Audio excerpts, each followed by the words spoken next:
और इसी बीच भारत के राष्ट्रीय सुरक्षा सलाहकार अजीत डोभाल सऊदी अरब पहुंचे हैं, जहां उन्होंने सऊदी अरब के विदेश मंत्री प्रिंस फैसल बिन फरहान के साथ लंबी बातचीत की। इंडिया के ऊपर तो यूएई ट्रस्ट नहीं कर सकता ना। इंडिया ने तो जहां ताल्लुक बनाना है, इकोनॉमी की बात करनी है कि मेरे पास ये है, मैं ये दे सकता हूँ, ठीक है, तो लिहाजा मुझे ये कर दो। इससे ज्यादा तो वो कुछ नहीं कहते। एशियन कंट्री है। ये भी इंडिया की खबर ये थी, उसने जो है प्राइवेट कंपनी ने, गवर्नमेंट ने इंडिया तो हमसे बहुत ऊपर है ना, हमें इंडिया की बात भी नहीं करनी चाहिए भाई। अच्छा, टेक्नोलॉजी में उन्होंने अभी स्पेस में रॉकेट कंट्री है, वो बहुत ऊपर है। अच्छा, फिर भी हम मुकाबला तो करते हैं उससे। वो बस हम कर सकते हैं मुकाबला, आपको पता है। जज्बा ही है हमारे पास, जज्बे के अलावा हमारे पास खाने को रोटी नहीं है 2 टाइम की। वो अब अजीत डोभाल साहब हिस्सा लेने गए हैं, मोदी गवर्नमेंट के लिए ऑक्सीजन का बंदोबस्त करने गए। दिल्ली के मनाजर इस वक्त पूरी दुनिया देख रही है कि वहां पे किस तरीके से बच्चों के ऊपर जुल्म सितम किया जा रहा है और बच्चे डिमांड क्या करते हैं। मैं ये लम्हा फिक्रिया है चीमा साहब, ये परेशानी की बात है। जब लोगों ने ये पूछा भाई तुम्हारा मुल्क बन गया 14 अगस्त 47 को, एक नया मुल्क जन्म लिया पाकिस्तान, तो अगर पाकिस्तान बना है तो पाकिस्तान है क्या? पाकिस्तान है क्या, ये तो बताओगे कि है क्या ये?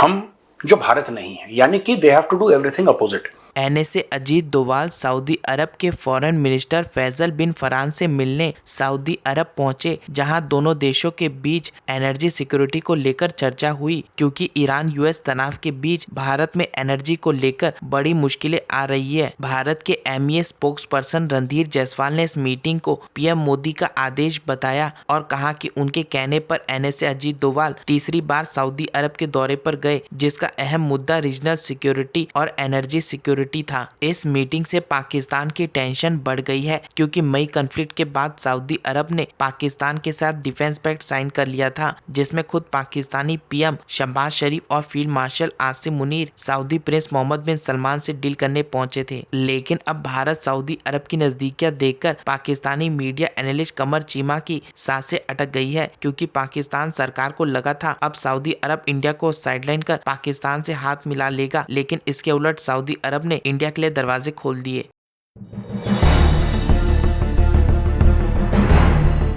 तार साहब, इस वक्त सबसे इंपॉर्टेंट बात ये चल रही है कि डोभाल साहब सऊदी अरब पहुंच गए हैं।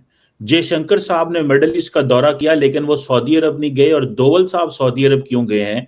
क्या पाकिस्तान जो सऊदी अरब के बहुत करीब हो गया है, इसको मैनेज करने गए हैं? और क्या सऊदी अरब और जो नया सिक्योरिटी आर्किटेक्चर मिडिल ईस्ट में आ रहा है, उसमें सऊदी अरब की रेलेवेंस बहुत ज्यादा है। दूसरा तार साहब, एक कल इंडिया के अंदर से ये पैगाम भेजा गया है कि हम और डैम बनाएंगे, और ये जो 5500 मेगावाट का डैम जम्मू एंड कश्मीर में बनाने जा रहे हैं। तीसरा तार साहब, ईरान के हवाले से बात चल रही है कि अमेरिकी सदर कहने कि वो हम जंग करना चाहते हैं और वो मारना चाहते हैं। और चौथी चीज ये है कि ईरान के इंटीरियर मिनिस्टर पाकिस्तान आए हैं। इसको तार साहब आप कैसे देखते हैं कि ये क्या डेवलपमेंट्स हो रही हैं? जी सर। शीमा साहब, मैं इस आज की प्रोग्राम का आगाज एक थप्पड़ से याद कराना चाहूंगा। जो डोनाल्ड ट्रंप साहब ने झोली में बिठा के विश्व गुरु को मारा था, वो थप्पड़ क्या था वो भी बताना चाहता हूं। उन्होंने कहा था कि सारी चीज ईरान के इस मसले में ये भी अब हिस्सा डालना चाहते हैं इशारा करके, लेकिन मैंने अब हिस्सा इनका डालना कोई। वो अब अजीत डोभाल साहब हिस्सा लेने गए हैं, मोदी गवर्नमेंट के लिए ऑक्सीजन का बंदोबस्त करने गए। इस वक्त इमरजेंसी स्ट्रेचर पे पड़ी है विश्व गुरु साहब। दिल्ली के मनाजर इस वक्त पूरी दुनिया देख रही है कि वहां पे किस तरीके से बच्चों के ऊपर जुल्म सितम किया जा रहा है और बच्चे डिमांड क्या करते हैं। ठीक है, मैं ये लम्हा फिक्रिया है चीमा साहब, ये परेशानी की बात है। डिमांड ये करते हैं कि ये पेपर हमारे ना बेचो, हमारे मुस्तकबिल का सौदा ना करो। एजुकेशन मिनिस्टर को रिजाइन करना चाहिए। चीमा साहब, जब इसमें मैं रिसर्च कर रहा था, जो वहां पे इम्तिहान दिए जाते हैं, लिए जाते हैं, तो बड़ी बड़ी दूर सेंटर बनाए जाते हैं। बच्चे किस तरह ट्रेनों के साथ लटक के वहां पहुंचते हैं। आबादी इतनी हो चुकी है, अपॉर्चुनिटीज इतनी कम है,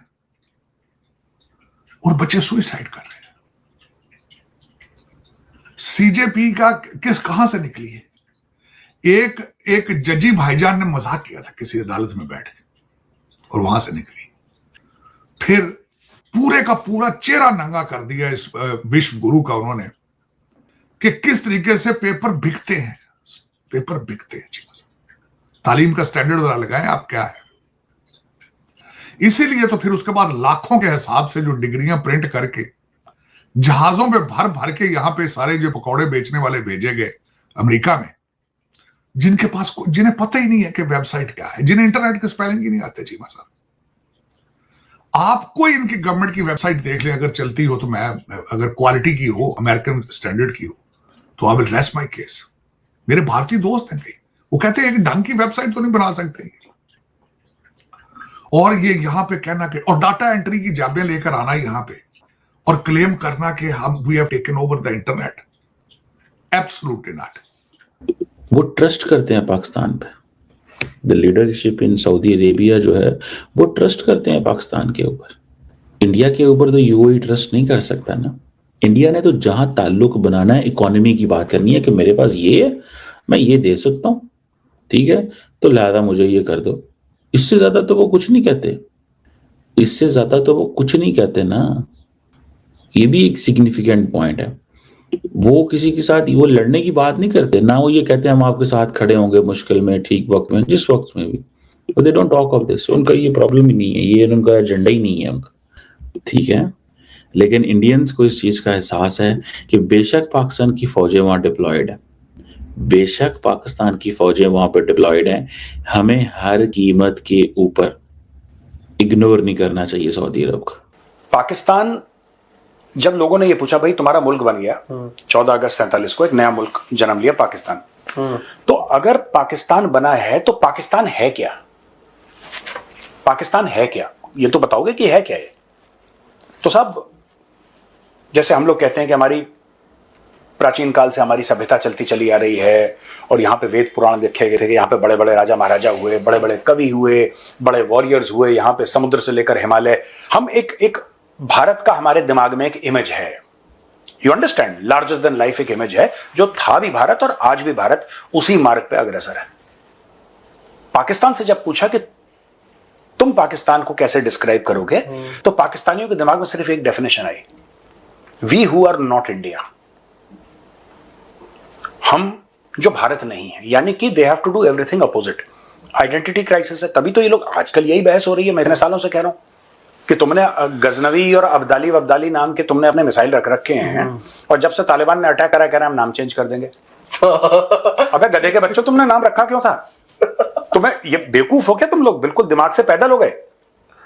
कोई भी मुल्क ऐसे नहीं करता, ये पता नहीं क्या क्या इनका, तो इनके चौंचले।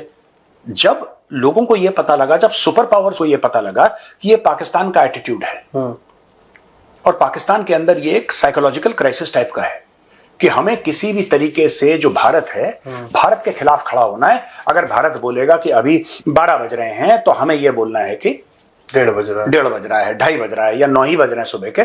झूठ बोलो सच बोलो, उससे कोई फर्क नहीं पड़ता, हमें किसी तरीके से भारत के खिलाफ खड़ा होना है। जब लोगों ने देखा, अब जैसे चाइना जैसा मुल्क है, अमेरिका जैसा मुल्क है, उसके लिए तो सोने की खान है। उसके लिए सोने की खान इसलिए है क्योंकि आपको फिर भारत के खिलाफ, आपको पाकिस्तानियों को मोटिवेट नहीं करना होता, आपको सिर्फ पैसे देने पड़ते हैं।